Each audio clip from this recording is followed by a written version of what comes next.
Berikutnya nomor C, kaidah kata sifat untuk kata benda muzakkar dan muannas.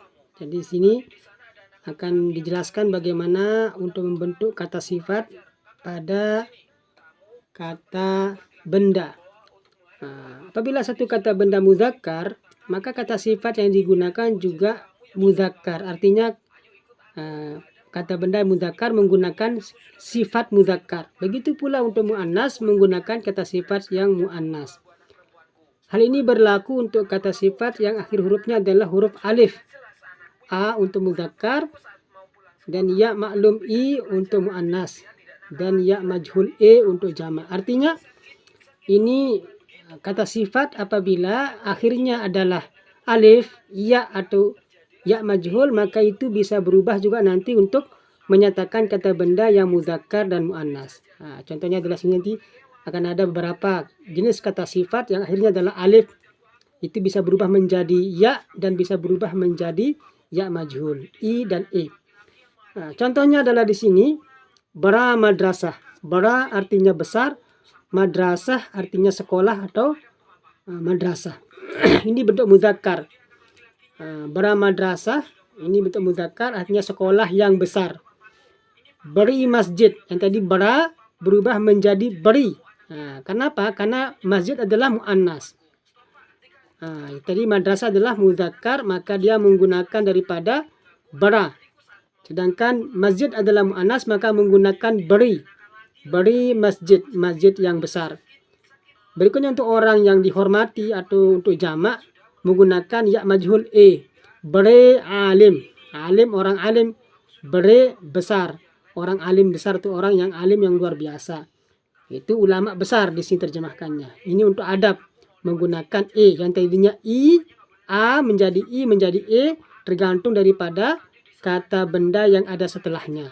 Maka ini beri alim, ini untuk adab. Contoh dalam kalimat di sini, मेरा छोटा भाई के साथ हूँ. Saya bersama adik laki-laki saya.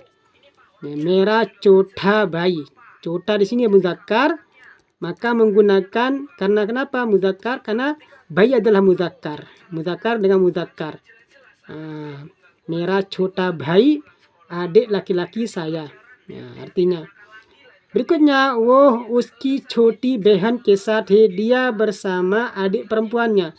Choti artinya kecil, tapi karena dia untuk muannas, behan adalah muannas, maka menggunakan choti. Artinya ini muannas. Muannas maka menjadi choti behan. Dia bersama adik perempuannya. Jadi ketika kata bendanya muannas, maka menggunakan kata sifat yang muannas juga. Yang ketiga, hamare bade bhai ke sath hai. Ham hamare bade bhai ke sath hai. Bhai di sini adalah bentuk muzakkar dan untuk adab maka menggunakan bade. Bade juga sama. Ini menggunakan ya majhul sini e karena bhai adalah orang yang kita hormati, maka menggunakan hamare bade bhai bersama kakak laki-laki kami. Ini untuk adab. Di sini keterangannya ada satu keterangan di sini. Keterangan pertama untuk kata benda yang belum jelas apakah termasuk muzakkar atau muannas, maka nantinya tidak ada yang mana karena tidak ada ciri khusus pada huruf akhirnya, maka boleh menggunakan salah satu daripada kata sifat bentuk muzakkar yang huruf akhirnya alif atau kata sifat bentuk muannas yang huruf akhirnya ya maklum. Kalau kita tidak tahu satu kata apakah dia muzakkar atau muannas karena tidak ada ciri khusus pada kata tersebut, maka kita bisa menggunakan kata sifat yang muzakkar atau muannas. Contohnya di sini gar. Gar tidak memiliki ciri khusus apakah dia muzakkar atau muannas, maka kita menggunakan beragar, menggunakan alif. Karena gar sendiri kita tidak tahu apakah dia muzakkar atau muannas. Contoh berikutnya di sini adalah contoh yang lain.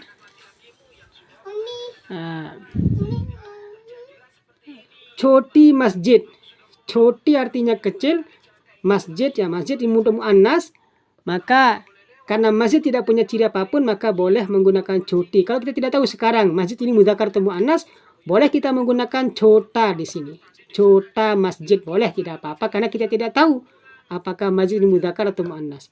Berikutnya lamba kitab. Nah, lamba kitab kita menggunakan padahal kitab ini muannas. Tapi karena kita tidak tahu dia muannas atau mudzakkar, maka menggunakan lamba, menggunakan alif yang mudzakkar. Yang sebenarnya adalah lambi kitab. Ini yang betul. Karena kitab adalah muannas, maka kita menggunakan lambi. Demikian untuk video pertama.